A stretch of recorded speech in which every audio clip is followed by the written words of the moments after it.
ফাইজুর রহমান আপনাদের সাথে আছি। গত ক্লাসে আমরা প্রথম অধ্যায়ে একটি গুরুত্বপূর্ণ টপিক নিয়ে আলোচনা করেছিলাম, সেটা ছিল জেনারেল ইঞ্জিনিয়ারিং। আশা করি তোমরা সেই টপিকসটি বাসায় অধ্যয়ন করে নিয়েছো।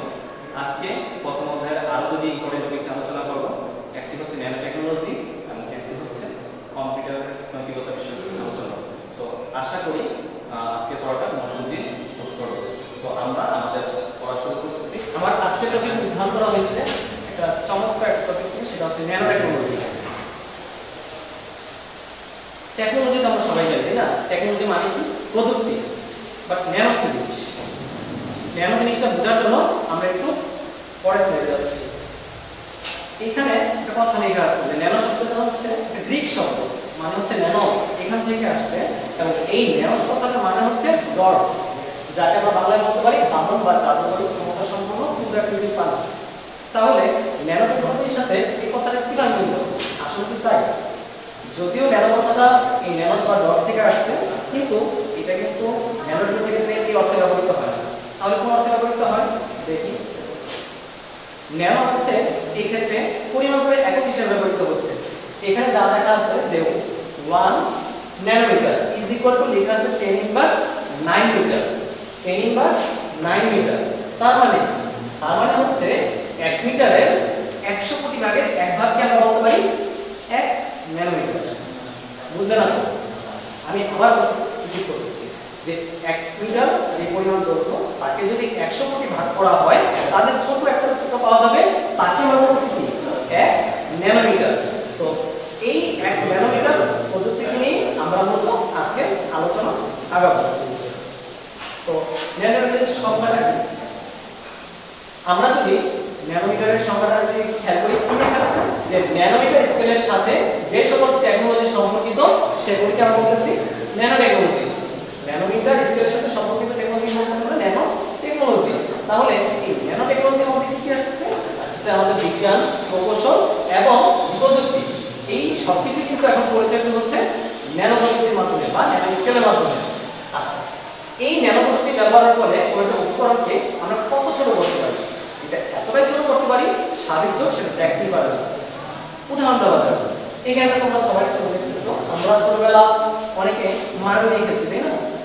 এই মার্বেলটাকে যদি আমি 1 ন্যানোমিটার ধরি, তাহলে তার সাথে কি পৃথিবীটা কি হতে পারে? 1 মিটার হতে পারে। তার মানে কি এই আমাদের যে ব্রহ্মাণ্ড বা পৃথিবীর তুলনায় একটা ছোট মার্বেল ঠিক যত ছোট, 1 ন্যানোমিটার ঠিক। আশা করি ন্যানোমিটার কনসেপ্টটা আমাদের ক্লিয়ার। এখানে এক ভদ্রলোকের ছবি দেওয়া আছে, ওনার নাম হচ্ছে রিচার্ড হেভেন। তিনি just plenty of room at the bottom আলোচনায় সর্বপ্রথম এই ন্যানো টেকনোলজি কথাটা আমাদের সামনে তুলে ধরেন। সুতরাং আমরা এই ক্ষেত্রে তাকে কিন্তু ন্যানো টেকনোলজি হিসেবে ধরতে পারি। ন্যানো টেকনোলজির মাধ্যমে অনুপরমাণুকে ভেঙে কিংবা জোড়া লাগিয়ে আগামী দিনে কিন্তু আমরা অনেক কিছুই করতে পারি। এবং এই ক্ষেত্রে আমরা দুটো প্রক্রিয়া কাজে লাগাতে পারি। একটা হচ্ছে উপর থেকে নিচ বা টপ টু বটম, অপরটি হচ্ছে নিচ থেকে উপর বা বটম টু টপ। উপর থেকে নিচ বা টপ টু বটম, এটা কনসেপ্টটা ক্লিয়ার করার জন্য তোমাদের একটা চিত্র দিয়ে দেখাচ্ছি। দেখো এই চিত্রে কি দেখানো হচ্ছে? একটা বড় একটা অংশকে বা একটা জিনিসকে আমরা কেটে ছোট ছোট করে যদি নির্দিষ্ট আকার দেই, তাহলে যে প্রক্রিয়াটা দাঁড়াচ্ছে সেটাই কিন্তু আমার হচ্ছে টপ টু বটম প্রসেস। আর যদি অনেকগুলো ছোট ছোট জিনিসকে একত্রিত করে বড় বড় কিছু তৈরি করা হয়, জিনিস তৈরি করা হয়, তখনই আমরা তাকে বলতেছি বটম টু টপ প্রসেস। তার মানে কি আমাদের আজকে ন্যানো টেকনোলজি কিন্তু বটম টু টপ প্রসেস, এবং আমাদের বর্তমান যে ইলেকট্রনিক যন্ত্রপাতি আছে সেটা হচ্ছে টপ টু বটম প্রসেস। কারণ এটা ক্রমান্বয়ে ছোট থেকে ছোট হচ্ছে। প্রথমে ডেস্কটপ, তারপর ল্যাপটপ, নেটবুক, আস্তে আস্তে এখন কি আমাদের স্মার্টফোনের মধ্যেও কিন্তু কম্পিউটার কাজ করা যাচ্ছে। সো এটা আমাদের বর্তমানে কিন্তু বলা হচ্ছে টপ টু বটম প্রসেস। আমাদের নেক্সট স্লাইড, ন্যানো টেকনোলজি ব্যবহার কোথায় ব্যবহার করে? কি খেতে ইচ্ছে করছে? তো এই ধরনের খাবারগুলো যদি দীর্ঘ সময় রেখে দেওয়া হয় তাহলে কিন্তু ব্যাকটেরিয়া আক্রমণ করতে পারে, এবং ব্যাকটেরিয়া আক্রমণ করলে কিন্তু সেটা ফুড পয়জনিং এর ব্যাপার আছে। তো সেই ক্ষেত্রে আমরা যদি এই খাবারটাকে সিলভার ন্যানো পার্টিকেল সমৃদ্ধ মোড়কের সাহায্যে প্যাকেট করে রাখি, তাহলে কিন্তু আমাদের ব্যাকটেরিয়াকে আক্রমণ করতে পারে না। আর ব্যাকটেরিয়া যখন আক্রমণ করতে না পারে, খাবারটাও আমরা দীর্ঘক্ষণ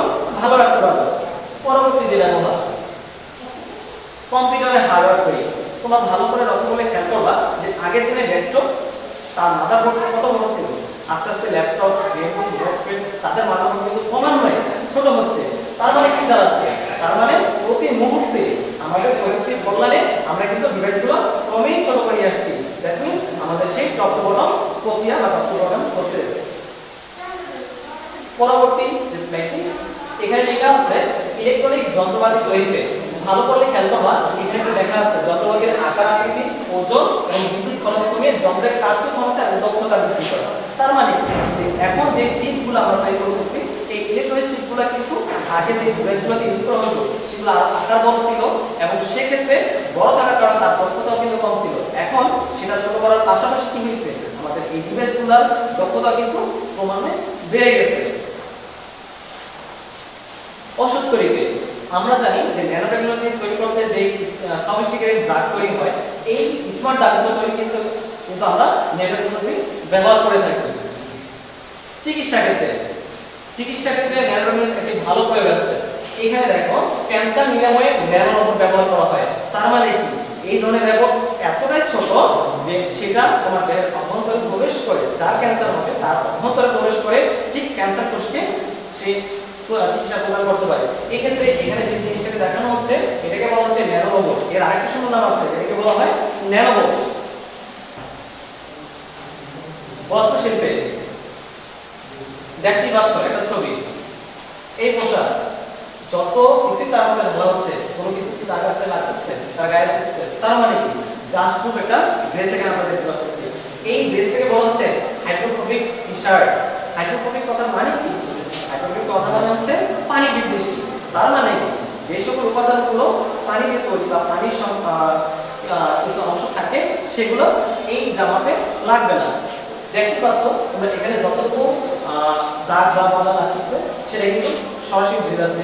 কি নিতে হচ্ছে না এরকম একটা পোশাক? অবশ্যই ন্যানো প্রযুক্তির মাধ্যমে কিন্তু আমরা এই পোশাকটা এখন নিতে পারি, অলরেডি আসতে হবে। আরেকটা ব্যাপার, ন্যানো টেকনোলজি ব্যবহারের ক্ষেত্রে কি ব্যবহৃত হয়, আমরা নিচে দেখতেছি যে টেনিস খেলার ব্যাপারটা। তো টেনিস খেলার জন্য যে র্যাকেটটা থাকে এবং সে যে বলটা থাকে, এটার স্থায়িত্বটা বাড়ানোর জন্য আমরা কিন্তু ন্যানো টেকনোলজি ব্যবহার করে থাকি।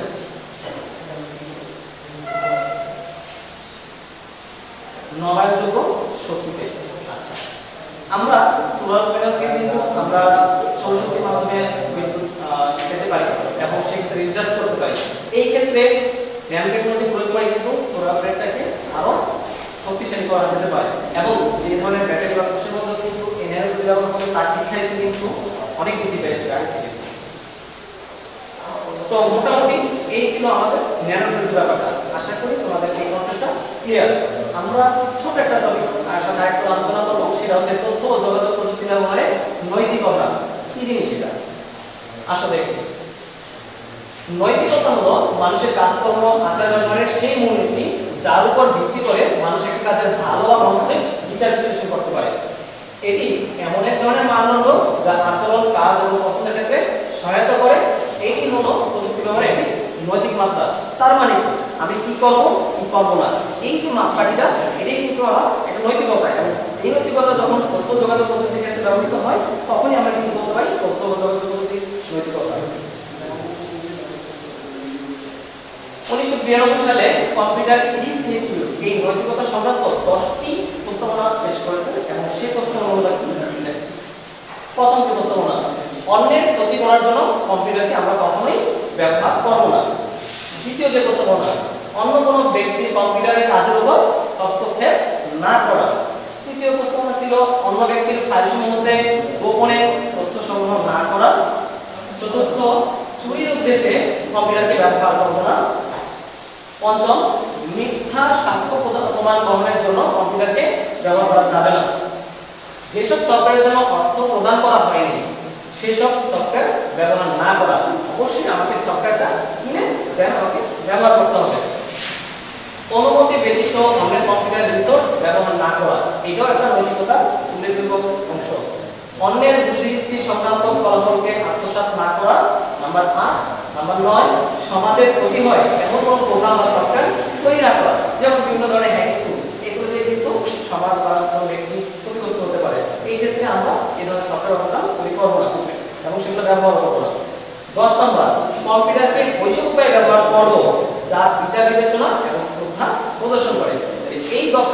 কিন্তু আমাকে মনে রাখতে হবে যদি তথ্য ও যোগাযোগ প্রযুক্তি আমাদের সামনে থেকে এগিয়ে দিতে হয়। এখন আসো কিছু কম্পিউটার অপরাধের কথা জানি। কম্পিউটার অপরাধ কি জিনিস? আমরা জানি বর্তমান সময়ে যে তথ্য প্রযুক্তির যে জয়জয়কার তার মধ্যে বিভিন্ন ধরনের অপরাধ সংঘটিত হচ্ছে। এই অপরাধকে বলে আমরা বলতেছি কম্পিউটার ক্রাইম বা কম্পিউটার অপরাধ। দেখি কি কম্পিউটার ক্রাইম হতে পারে। হতে পারে সফটওয়্যার পাইরেসি, হতে পারে প্লেজিয়ারিজম, হতে পারে hacking, spamming, spoofing, sneaking, phishing, phishing. কি জানতে ইচ্ছে করছে ব্যাপারগুলো কি? তাহলে মনোযোগ দিয়ে শুনুন। সফটওয়্যার পাইরেসি, যে কোনো সফটওয়্যার প্রস্তুতকারীর বিনা অনুমতিতে কোনো সফটওয়্যার কপি করা, বিতরণ করা কিংবা আংশিক পরিবর্তন করে নিজের নামে চালিয়ে দেওয়াকে আমরা বলছি সফটওয়্যার পাইরেসি। এই কাজ নৈতিকতা বিরোধী কাজ, এগুলো আমরা কখনোই করব না। পরবর্তী যেটি প্লেজিয়ারিজম, খুবই ইম্পর্টেন্ট টপিক, এটা আমাদের পরীক্ষায় প্রায় এসে থাকে। কোনো ব্যক্তির কোনো সাহিত্য, গবেষণা বা সম্পাদনা কর্ম হুবহু বা আংশিক পরিবর্তন করে নিজের নামে চালিয়ে দেওয়া হচ্ছে প্লেজিয়ারিজম। ব্যাপারটা কি? ধরা যাক আমি অনলাইনে কোনো কিছু লেখালেখি করলাম, এখন তুমি সেটা আমাকে না জানিয়ে তোমার নাম দিয়ে সেটা প্রকাশ করে দিলে, এটাই কিন্তু প্লেজিয়ারিজমের অংশ। ঠিক আছে, এটাও করা যাবে না। হ্যাকিং খুব ইম্পর্টেন্ট একটা জিনিস, অনেকের আগ্রহ থাকে এটা বুঝতে পারে।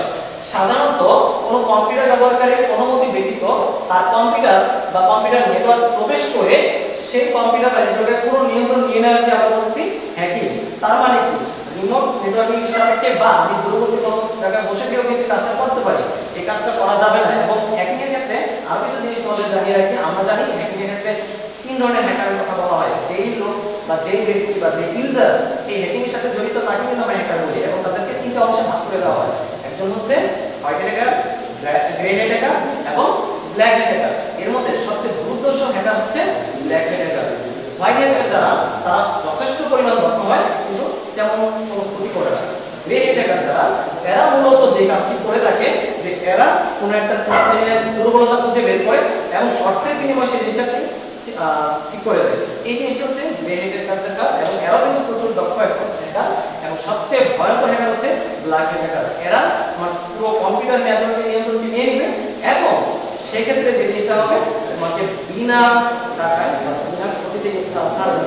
সো ব্ল্যাক হ্যাকার হচ্ছে সবচেয়ে দুর্ধর্ষ হ্যাকার। এবং একটা ইনফরমেশন তোমাদের দিয়ে রাখি, যারা হ্যাকিং সম্পর্কে জানতে চাও, সাইবার হ্যাকার নামে বাংলাদেশে একটি ইথিক্যাল হ্যাকিং সংস্থা আছে, যারা নাকি বাংলাদেশ সরকারের সাথে, গভর্নমেন্টের সাথে জড়িত হয়ে কাজ করতেছে। এবং এই কাজে তারা কেন হ্যাকারদের নিয়োগ করছে?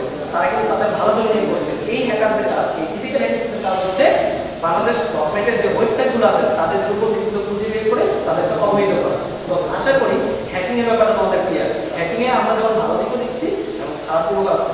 এখন তুমি ডিসাইড করো তুমি কোন দিকে আগাতে চাও যদি হ্যাকিং আগ্রহ থাকে। স্প্যামিং, অনেক সময় অপ্রয়োজনীয় মেল আসে, যাদের ইমেল অ্যাকাউন্ট আছে দেখবা আমাদের স্প্যাম বক্স বলতে একটা কথা আছে। এই স্প্যামিং এর জায়গায় যদি কোনো মেল আসতেই থাকে, বিরক্তিকর অনেক সময় মেল আসতে এই ধরনের মেল আমরা বলতেছি কি স্প্যামিং মেল। এই ধরনের মেল ওয়েবসাইটকে ব্যস্ত রাখে এবং সেক্ষেত্রে আমার মেমোরি জায়গাটা কিন্তু দখল করে নেয়। স্পুফিং খুব সুন্দর একটা নাম। প্রকৃতপক্ষে স্পুফিং কথাটার কর্মক্ষণ বিরোধী ভালো করে খেয়াল করো, তাহলে কিন্তু একটা স্পুফ একটা কথা আছে। এই স্পুফ মানে হচ্ছে কি ধোঁকা দেওয়া। স্পুফ হচ্ছে ধোঁকা দেওয়া। কৌশল অবলম্বন করে কম্পিউটার ব্যবহারকারীকে ধোঁকা দেওয়া বা প্রতারণা করাই হলো কি স্পুফ। তার মানে কি যে কোনো কৌশলে তোমাকে ধোঁকা দিয়ে আমার কাজ সিদ্ধি করবো বা কাজ হাসিল করবো, এটাই হচ্ছে স্পুফিং মূল কাজ। স্নেকিং, এই স্নেকিং কথাটা মূলত যদি আমরা খেয়াল করি, স্নেক শব্দটা কি অর্থে ব্যবহৃত হচ্ছে? চুরি করা অর্থে। তার মানে কি তোমাকে না জানিয়ে তোমার কম্পিউটারে অ্যাক্সেস নিয়ে তোমার ভিতর থেকে চুরি করে তোমার তথ্য নিয়ে আসবো, এটাই কিন্তু আমরা বলছি স্নেকিং। এটাও কিন্তু একটা অনৈতিক কাজ। ফিশিং চমৎকার একটি নাম। এই ফিশিং দ্বারা কি বোঝা যাচ্ছে? আমরা সবাই গ্রামাঞ্চলে মাছ দেখছি বা এখানে বসে মাছ দেখছি, তার মানে মাছকে কিন্তু এটা টোপে তাকে আকর্ষণ করানো হয় যে এই জায়গায় খাবার আছে, তখন মাছ কি করে সেই লোভে পা দেয়, আর পা দিলেই কি হয় মাছটাকে ধরে ফেলে। ঠিক সেম কাজটা এখানে করে। কিভাবে? যে হ্যাকার তোমাকে লোভনীয় কোনো একটা অফার দিবে এবং সেই অফারের মাধ্যমে তুমি তার সাথে সাথে সংগঠিত হয়ে যাবে এবং তার কিছু এবং এই সংগঠিত হওয়ার মাধ্যমে বিভিন্ন সাইড ঘুরতে ঘুরতে যখন তার হাতে পা দিবা তখনই কিন্তু তোমার সেই মাছের মতো হয়ে যাবে। তো এটাই হচ্ছে আমাদের ফিশিং। এবং এই ফিশিং এর একটা ভালো একটা एग्जांपल মনে করো একটা ব্যাংক তোমাকে ভাগচল হবে, ধরো একটা ব্যাংকের অবস্থান জানানো হচ্ছে যে এই ব্যাংক থেকে তোমাকে এই ইনফরমেশন পাঠানো হয়েছে, তুমি এখানে লটারি দিচ্ছ। এখন তুমি কি করলা, লোভে পড়ে গেলা, হ্যাঁ আমি তার সাথে সাথে লটারি দিচ্ছি, কি করতে হবে, ও তোমাকে নিয়ে গেল ওই ব্যাংকের প্রসেস করে এমন কিছু ইনফরমেশন তোমাকে পাস করা হবে যে প্রসেসের মাধ্যমে তোমাকে দেখলেই মনে হবে যে আসলে এটা একটা ব্যাংক স্টেটমেন্ট। এবং সেই ক্ষেত্রে তোমাকে চাওয়া হবে তোমার আইডি পাসওয়ার্ড গুলো দাও, অ্যাকাউন্ট নাম্বার গুলো দাও, বা তুমি সেই এটিএম কার্ডের নাম্বারও তুমি চাইতে পারো। এবং তোমরা যদি সেই চাইতে পারো তখনই কিন্তু ফিশিং আওতায় ধরা পড়ে যাবে। পরবর্তী যেটা ফিশিং, ফিশিং এবং ফিশিং ধরতে পারো তারা সহোদর ভাইয়ের মতোই। এই ফিশিংটা হচ্ছে কি যে সে তোমাকে আকর্ষণ করে সম্মিলিত করে তোমার মতো আগায় নেবে। এই ফিশিংটা যদি টেলিফোনের মাধ্যমে, দ্যাট মিন্স ভয়েসের মাধ্যমে করা হয়, তার মানে কি ভয়েস ফিশিং এর মাধ্যমে যদি কোনো অকাজ করা হয় বা অনেক কাজ করানো হয় তখনই আমরা কিন্তু বলতে পারছি তাকে ফিশিং। তাহলে মোটামুটি আমরা কিন্তু তোমাদেরকে কিছু সফটওয়্যার কাজের কথা জানালাম। এই কথাগুলো শিখে অবশ্যই জানার জন্য শিখবা, কোনো অসৎ উদ্দেশ্য হাসিল করার জন্য না। আশা করি এটা তোমরা পালন করে নেবে। এবার আসো আমাদের পাঠ্যক্রমগুলো দেখি। আমরা এতক্ষণ যে আলোচনাগুলো করলাম সেখানে কি পাবো? আমরা এখানে যা দেখতে পাচ্ছি, প্রথমে শিখছিলাম ন্যানোটেকনোলজির সংজ্ঞা ও তার ধারণা, ন্যানোটেকনোলজির ব্যবহার, এটা কোথায় আমরা ব্যবহার করে দেখলাম, কম্পিউটার ব্যবহারের নৈতিকতা এবং কয়েকটি কম্পিউটার কাজ সম্পর্কে ধারণা। আশা করি তোমাদের এগুলো কাজে লাগবে। এবার আসো কিভাবে প্রশ্ন আসতে পারে। এখানে একটা কোশ্চেন দেওয়া আছে এবং সেই কোশ্চেনের উপরে একটা উদ্দীপক দেওয়া আছে। উদ্দীপকটা ভালো করে লক্ষ্য করো। সুজন সম্প্রতি সিম কিনতে দোকানে গেলে দোকান ঝুলিয়ে রাখা বিভিন্ন ইন্টিগ্রেটেড মেমরি কার্ডের প্যাকেটগুলো লক্ষ্য করবেন। এবং এই যে মেমরি কার্ডের কথা বলতেছে, আমরা কিন্তু সবাই মেমরি কার্ডের কথা চিনি। মেমরি কার্ড দিয়ে আমরা কি করি, আমরা আমাদের মোবাইল ইউজ করি, ক্যামেরাতে ইউজ করি, এগুলো আকারও কিন্তু অনেক ছোট, তাই না? তার মানে মাথায় কিন্তু একটা জিনিস রাখতে হবে, যে কথাটা বলা হয়েছে, যে ডিভাইসের কথা বলা হয়েছে, আকারটা কি ছোট। এবার সে ভাবলো এখনকার মেমরি কার্ডগুলো যত ছোট তার ধারণ ক্ষমতা তত বেশি। তার মানে কি তার ক্যাপাসিটি বেশি, তার দক্ষতা অনেক বেশি। কোনটা 32 জিবি, কোনটা 64 জিবি, এমনকি 128 জিবি পর্যন্ত মেমরি দেখার পর মনে মনে সে হাসলো। তার মানে কি 32 এবং 64 পরে 128 বাড়লো না কমলো? আমাদের ক্যাপাসিটি কিন্তু বেড়ে গেল। তার মানে আমাকে কিন্তু এখানে একটা জিনিস ইন্ডিকেট করতেছে, মাথায় রাখো ব্যাপারটা। এবং পরবর্তীতে কি বলছে, মাত্র বছর দশেক আগেও এদেশে 1 গিগাবাইট মেমরি ছিল সর্বোচ্চ। এই যে গিগাবাইট বলে 32 জিবি মানে 32 গিগাবাইট, 34 জিবি মানে 34 গিগাবাইট, 1 দশক আগেও যদি এই অবস্থা থাকে তাহলে এখন কি তার ক্ষমতা বেড়ে গেছে, তার ক্যাপাসিটি বেড়ে গেছে। তার মানে কি আমি বুঝতেই পারতেছি এটা কিন্তু আমাকে ন্যানো টেকনোলজিকে ইন্ডিকেট করতেছে। এবং কোশ্চেনটা কি, উদ্দীপকে সুজনের মেমরি কার্ড বিষয়ক ভাবনার সাথে সংশ্লিষ্ট প্রযুক্তিটি ব্যাখ্যা করো। অবভিয়াসলি আমরা আশা করব এই ন্যানো টেকনোলজির কথাটা এখানে উল্লেখ করব। তো মোটামুটি আমাদের যে কথাগুলো তোমাদের আজকে শেয়ার করলাম, এই কথাগুলো বাসায় চেষ্টা করবা, এগুলো শিখবা। আশা করি এগুলো তোমাদের পরীক্ষার জন্য ভালো হবে। এবং আরেকটা কথা যেটা না বললে নয়, যেহেতু আমরা নতুন নতুন জিনিস শিখছি, এই প্রযুক্তি ব্যাপারটা কিন্তু সম্পূর্ণ নতুন। তো আমি বলবো থাকো প্রযুক্তির সঙ্গে, থাকো টেকনোলজির সঙ্গে, তাহলে তুমি সামনে এগিয়ে যেতে পারবে।